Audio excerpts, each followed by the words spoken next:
গোসল ফরজ অবস্থায় গোসল না করে কি সাহারি খাওয়া যাবে? রোজা রাখা অবস্থায় স্বপ্নদোষ বা কামভাবের জন্য মজি বের হলে কিংবা বীর্যপাত হলে কি রোজার কোনো ক্ষতি হয়? রমাদান মাসে মহিলারা রান্না করার সময় কি লবণ চেক করতে পারবেন? রোজা রাখা অবস্থায় কি হিজামা করা যাবে? রমজানে ওমরা করার বিশেষ কোনো ফজিলত আছে কিনা? ওমরা করার কি নির্দিষ্ট কোনো সময় আছে?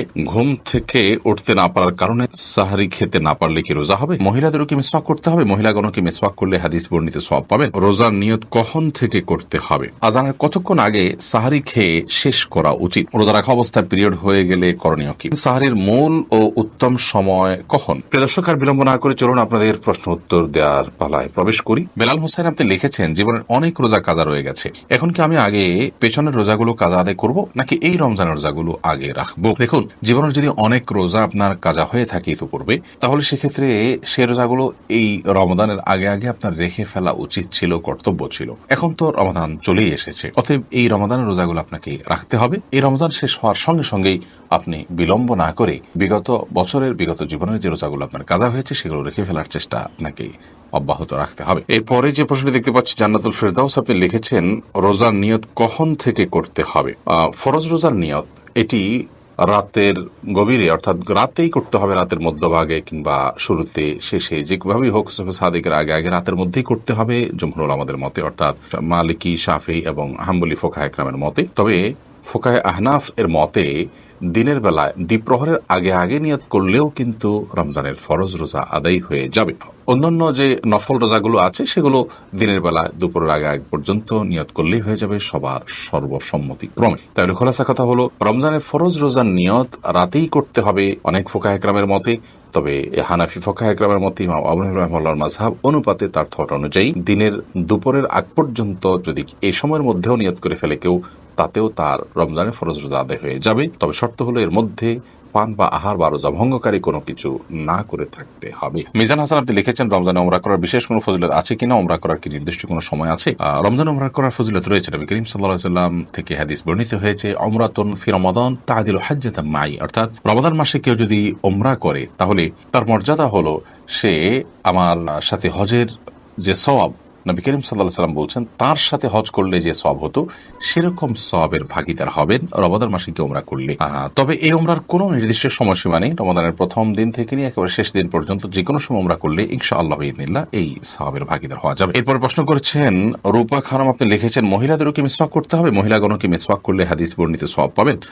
এর উত্তর হলো, মহিলাগণ মিসওয়াক করতে পারবেন, বরং করা উচিত। নবী করিম সাল্লাল্লাহু আলাইহি ওয়াসাল্লামের যে সমস্ত নির্দেশনা পুরুষদের জন্য বিশেষভাবে নয়, পুরুষদেরকে নির্দিষ্ট করে তিনি বলেননি, সেটা নারী পুরুষ সকলের জন্য প্রযোজ্য। মেসওয়াকের ক্ষেত্রে নবী আলাইহিস সালামের যে হাদিসগুলো সেগুলোকে আমরা ঘাটলে দেখি, সেই হাদিসগুলোতে তিনি নারী বা পুরুষকে আলাদা করে মেনশন করে বলেননি যেটা অমুকদের জন্য প্রযোজ্য, বরং তিনি সাধারণভাবে বলেছেন বিধায় নারী পুরুষ সকলের জন্য প্রযোজ্য। তাছাড়া মেসওয়াকের যে উপকারিতা সেটা পুরুষদের উপর যেরকম বর্তায় নারীদের উপর একইভাবে বর্তায়, বিধায় তারাও অধিক পরিমাণে মেসওয়াক করবেন। মেসওয়াকের যে জায়গাগুলো আছে সেগুলোতে মেসওয়াক অধিক পরিমাণে করবেন। মেসওয়াক বিষয়ে আমাদের একটা ভিডিও বক্তব্য আছে, কোন কোন জায়গায় মেসওয়াক করতে হবে, 7টি জায়গায় মেসওয়াক করার কথা বিভিন্ন হাদিস থেকে আমরা জানতে পারি, সেগুলোকে আমরা একত্র করে দিয়েছি। সেই জায়গাগুলোতে একজন পুরুষ যেমন মেসওয়াক করার চেষ্টা করবেন, একজন নারীও তার মতো করে মেসওয়াক করার চেষ্টা করবেন। রমাদান মাসে সিয়াম রেখে দিনের বেলা মেসওয়াক করা যায়। নবী করিম সাল্লাল্লাহু আলাইহি ওয়াসাল্লাম এত বেশি সংখ্যক মেসওয়াক করেছেন রমজান মাসে রোজা রেখে যে আয়েশা রাদিয়াল্লাহু তাআলা বলেছেন গুণে শেষ করা কঠিন হবে। ভাই মামুনুর রশিদ আপনি লিখেছেন, ঘুম থেকে উঠতে না পারার কারণে সাহারি খেতে না পারলে কি রোজা হবে? সাহারি খাওয়া কি আবশ্যক? যদি রমাদান মাসে কেউ ভোর রাতে সাহারি খেতে ওঠার সুযোগ না পান, এর মধ্যে ফজরের ওয়াক্ত হয়ে গেছে, অর্থাৎ সাহারি খাওয়ার কোনো সুযোগই তিনি পেলেন না, তাহলে সেই ক্ষেত্রে তার রোজা হবে কিনা? উত্তর হলো, তার রোজা হয়ে যাবে, তার সিয়াম হয়ে যাবে। এবং তিনি যদি কোনো কিছু না খেয়ে থাকেন, না পান করে থাকেন, অর্থাৎ সবে সাদিক থেকে নিয়ে, তাহলে সেক্ষেত্রে আলহামদুলিল্লাহ তার রোজা বিশুদ্ধ হয়ে যাবে। সাহারি খাওয়া এটি রমজান মাসে বা রমজানের বাইরে যে কোনো রোজার জন্য ফরজ বা আবশ্যিক কোনো বিষয় নয়। সাহারি খাওয়া এটি সুন্নাহ। সাহারি খাবারের মধ্যে বরকত রয়েছে, কিন্তু কোনো কারণে কেউ সাহারি খেতে পারলেন না, তারপরও তার রোজা হয়ে যাবে, তার সিয়াম হয়ে যাবে ইনশাআল্লাহ তাআলা। এর পরের প্রশ্ন হলো, রমাদান মাসে মহিলারা রান্না করার সময় কি লবণ চেক করতে পারবেন? আমাদের মা বোনরা রমাদান মাসে রান্না করতে গিয়ে বা যে কোনো পুরুষও রান্না করতে গিয়ে যদি তরকারির লবণ চেক করতে হয়, স্বাদ চেক করতে হয়, তাহলে সেক্ষেত্রে সেটি তার জন্য জায়েজ হবে যদি এই চেকটা হয় জিহ্বা দিয়ে এবং চেক করে সাথে সাথে আবার থুতুর মাধ্যমে তিনি সেটাকে পরিষ্কার করে ফেলে দেন, অর্থাৎ গরদকরণ না গেলেন, তাহলে সেক্ষেত্রে সেটি জায়েজ হবে, যদিও এটা অ্যাভয়েড করতে পারলে সেটা বেটার এবং উত্তম। যদি কারোর সন্দেহ হয় যে রান্নাটা ঠিক মতো হলো কি হলো না, মানুষ খেতে পারবে কি পারবে না, লবণ হলো কি হলো না, কম বা বেশি হলো কিনা, তাহলে সেক্ষেত্রে তিনি পরখ করতে পারবেন। তবে জিহ্বার আগায় নিয়ে সেটাকে আবার খুব ভালোভাবে থুতুর সাথে ফেলে দেওয়ার চেষ্টা তাকে করতে হবে, তিনি ফেলে দিতে হবে। এর মাধ্যমে ইনশাআল্লাহ তাআলা তার এই চেক করাটা জায়েজ হবে। তবে যাদের মোটামুটি অনুমান হয়ে গেছে, আন্দাজ হয়ে গেছে, খুব একটা প্রয়োজন হয় না, তারা এটা অ্যাভয়েড করতে পারলে অবশ্যই বেটার এবং ভালো। এরপর ইমাম হোসেন আপনি লিখেছেন, রোজা রাখা অবস্থায় কি হিজামা করা যাবে? রোজা রাখা অবস্থায় হিজামা করা যাবে কিনা, হিজামা করলে রোজা ভঙ্গ হবে কিনা, এ বিষয়ে কাপিং থেরাপি বা হিজামা যেটাকে আমরা বলছি, এইটিকে এ বিষয়ে ফোকাহে কেরামের মধ্যে দুটি মত রয়েছে। বেশিরভাগ ফোকাহে কেরামের মতেই হিজামা করলে রোজা ভঙ্গ হবে না, কারণ আবু সাঈদ খুদরী রাদিয়াল্লাহু তাআলা বর্ণিত সেই প্রসিদ্ধ হাদিসটি থেকে আমরা জানতে পারি নবী করিম সাল্লাল্লাহু আলাইহি ওয়াসাল্লাম রোজা রাখা অবস্থায়, সিয়ামরত অবস্থায় তিনি হিজামা গ্রহণ করেছেন, অতএব এটি রোজা ভঙ্গ করবে না।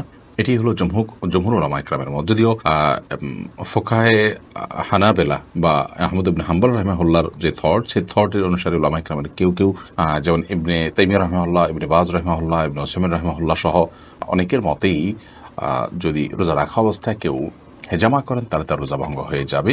এবং এক্ষেত্রে তারা সেই হাদিস দিয়ে দলিল দিয়ে থাকেন যে হাদিসের নবী আলাইহিস সালাম বলেছেন, আফতার আল হাজিমু ওয়াল মাহজুম।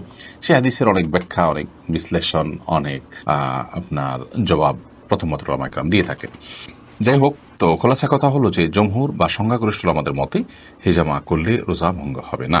এরপরে প্রশ্ন করেছেন শাহেদ আলী, আপনি লিখেছেন, রোজা রাখা অবস্থায় স্বপ্নদোষ বা কামভাবের জন্য মজি বের হলে কিংবা বীর্যপাত হলে কি রোজার কোনো ক্ষতি হয়? রোজার মধ্যে কামভাবের কারণে যদি কারোর মজি বের হয়, যেটাকে আঠালো কিছুটা আঠালো পানির মতো যে পদার্থ যদি বের হয়, তাহলে সেক্ষেত্রে তার ফলশ্রুতিতে রোজা ভঙ্গ হবে না। বীর্যপাত যদি হয় এবং সে বীর্যপাত যদি হয় উত্তেজনার সাথে, তাহলে সেক্ষেত্রে সেটি রোজা ভঙ্গের কারণ হবে, সেটি হস্তমৈথুনের মাধ্যমে হোক বা অন্য কোনো কামভাবের কারণে, কোনো যৌন বিষয়ক চিন্তা ভাবনার কারণে বা এ জাতীয় কোনো আচরণের কারণে যদি আপনার কামভাবের সাথে, উত্তেজনার সাথে যদি বীর্যপাত হয়, তাহলে তার ফলে রোজা ভঙ্গ হবে। আর যদি কারোর অসুস্থতার কারণে বীর্যপাত হয়, শারীরিক কোনো দুর্বলতার কারণে অথবা স্বপ্নদোষের কারণে, তাহলে তার কারণে রোজা ভঙ্গ হবে না। তবে মজি যেটা কিছুটা আঠালো পানির মতো, সেটি বের হওয়ার ফলে, যেটা বীর্য নয়, শুভ্র সাদা নয়, সেটি বের হওয়ার ফলে রোজা ভঙ্গ হবে না। তবে সেটি বের হলে অজু ভঙ্গ হবে। তবে